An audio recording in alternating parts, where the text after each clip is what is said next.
एक बार सिद्धार्थ यानी गौतम बुद्ध एक मार्ग से गुजर रहे होते हैं। उस मार्ग के किनारे ही एक नदी बह रही होती है। वह देखते हैं कि एक व्यक्ति नदी में बार बार डुबकी लगा रहा है और ठंड से कांप रहा है। बुद्ध उस व्यक्ति को देखकर ठहर जाते हैं। वह व्यक्ति कुछ जाप कर रहा होता है। बुद्ध उसकी ओर बढ़ते हैं। उसी समय वह व्यक्ति डुबकी लगाकर नदी से बाहर आता है। जैसे ही वह बाहर आता है, उसका पैर एक मेंढक पर पड़ जाता है। वह व्यक्ति घबरा जाता है और कहता है, राम राम, ये तो मेंढक पर पैर पड़ गया। लगता है अब मुझे दोबारा 108 बार डुबकी लगानी पड़ेगी। यह कहकर वह व्यक्ति दोबारा नदी में जाता है और 108 बार डुबकी लगाने के लिए तैयार हो जाता है। ये देखकर बुद्ध मुस्कुराते हैं और उससे कहते हैं, बनते, रुको। वह व्यक्ति ठिठक जाता है और कहता है, मुनिवर, मैं अभी 108 बार डुबकी लगाकर निकला ही था कि यह कमबख्त मेंढक मेरे पैर के नीचे आ गया। अब मुझे फिर से 108 बार डुबकी लगानी पड़ेगी। बुद्ध कहते हैं, तुम 108 बार डुबकी लगा लेना, परंतु क्या, उससे पहले तुम मेरी एक बात सुन सकते हो? वह व्यक्ति कहता है, बोलिए मुनिवर, मैं आपकी बात अवश्य सुनूंगा। वह नदी से बाहर आता है और ठंड से कांपता रहता है। बुद्ध उसे अपना एक वस्त्र देते हैं और कहते हैं, इतनी सर्दी में तुम यह क्या कर रहे हो? वह व्यक्ति कहता है, मैं अपने पापों का प्रायश्चित कर रहा हूं।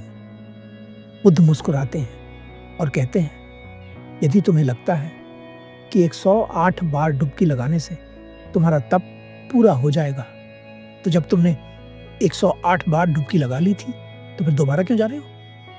वह व्यक्ति कहता है, मुनिवर, ये मेंढक पानी में रहता है।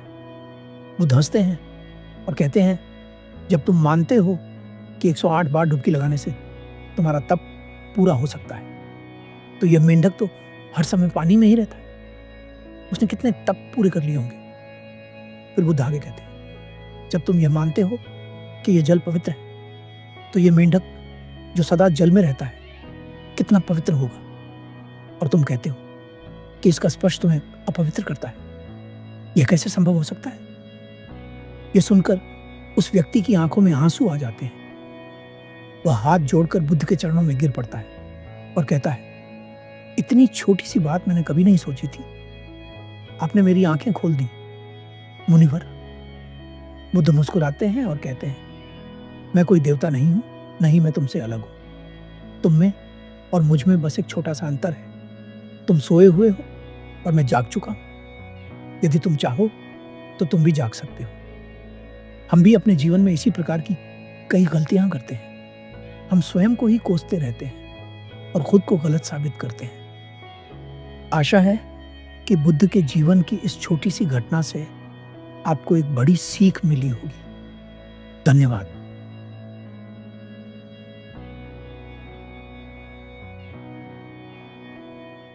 हमारे जीवन में बहुत बार हमें बहुत सारी समस्याओं का सामना करना पड़ता है। इन समस्याओं के पीछे बहुत सारे अलग अलग कारण हो सकते हैं, पर कई बार हम अपने अहंकार या ईगो के कारण दुख पाते हैं।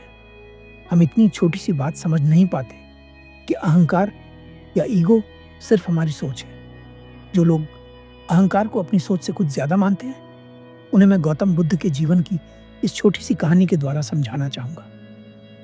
एक बार गौतम बुद्ध और उनके कुछ भिक्षु एक वन से गुजर रहे होते हैं। बुद्ध और उनके सभी भिक्षु बिना कुछ बोले चुपचाप वन में आगे बढ़ रहे होते हैं। अचानक से बुद्ध एक जगह पर रुक जाते हैं। बुद्ध के सभी शिष्य ये देखकर आश्चर्यचकित होते हैं कि बुद्ध बिना कुछ बोले क्यों रुक गए। बुद्ध के साथ साथ उनके सभी शिष्य भी रुक जाते हैं। बुद्ध अपने दोनों हाथ जोड़कर एक वृक्ष को नमन करते हैं।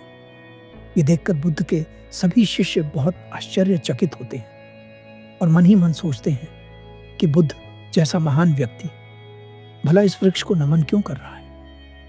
बुद्ध के सभी भिक्षुओं में से कोई भी यह हिम्मत नहीं कर पाता कि वह पूछ ले कि बुद्ध ने ऐसा क्यों किया। बुद्ध के सभी शिष्यों में से एक शिष्य हिम्मत जुटाकर बुद्ध से प्रश्न पूछता है, बुद्ध, क्षमा कीजिए, परंतु आपने हाथ जोड़कर इस वृक्ष को नमन क्यों किया? अपने शिष्य की बात सुनकर बुद्ध उससे पूछते हैं, क्या इस वृक्ष को हाथ जोड़कर नमन करने से कोई अनहोनी हो गई? शिष्य बुद्ध का उत्तर सुनकर कहता है, नहीं बुद्ध, ऐसी तो कोई बात नहीं।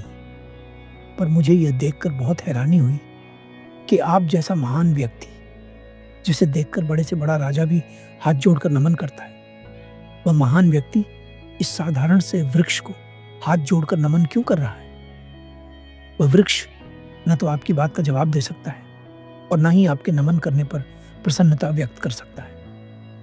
अपने शिष्य की बात सुनकर बुद्ध हल्के से मुस्कुराते हैं और उत्तर देते हैं, वृक्ष बोलकर मुझे जवाब भले ही न दे सकता, किंतु जिस प्रकार प्रत्येक व्यक्ति के शरीर की एक भाषा होती है, ठीक उसी प्रकार ये वृक्ष भी अपनी भाषा में हमारे प्रश्नों के उत्तर देते हैं। और रही बात मेरी महानता की, तो ना तो यह मेरे हाथ जोड़ने या सिर झुकाने से कम हो सकती है और ना ही बिना हाथ जोड़े या बिना सिर झुकाए बढ़ सकती है। इस वृक्ष के नीचे बैठकर मैंने कई दिन तपस्या की है और इस वृक्ष ने मुझे एक माँ की तरह प्रेम दिया है। इसकी छाया में बैठकर मैं तपती धूप से बचा हूँ, इसलिए इसके प्रति मेरे हृदय में सदैव प्रेम और आभार रहेगा।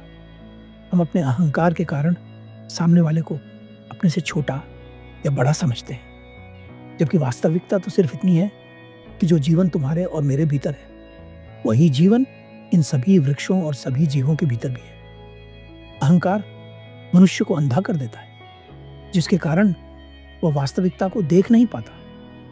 जब हम हाथ जोड़कर शीश नवाते हैं, तो यह सिर्फ सामने वाले व्यक्ति को आदर देने की बात नहीं होती। इसका अर्थ यह है कि हमारे भीतर का परम सत्य सामने वाले व्यक्ति के भीतर के परम सत्य को पहचान रहा है। इसलिए हम एक दूसरे को हाथ जोड़कर प्रणाम करते हैं।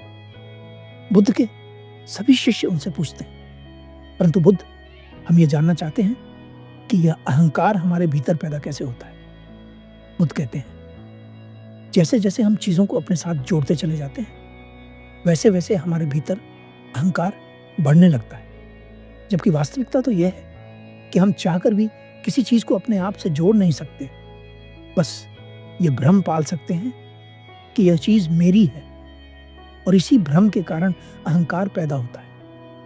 अगर व्यक्ति इस बात को देख सके कि कुछ भी उसका नहीं है और सब कुछ उसी का है, तो वह अहंकार से पीड़ित कभी नहीं होगा।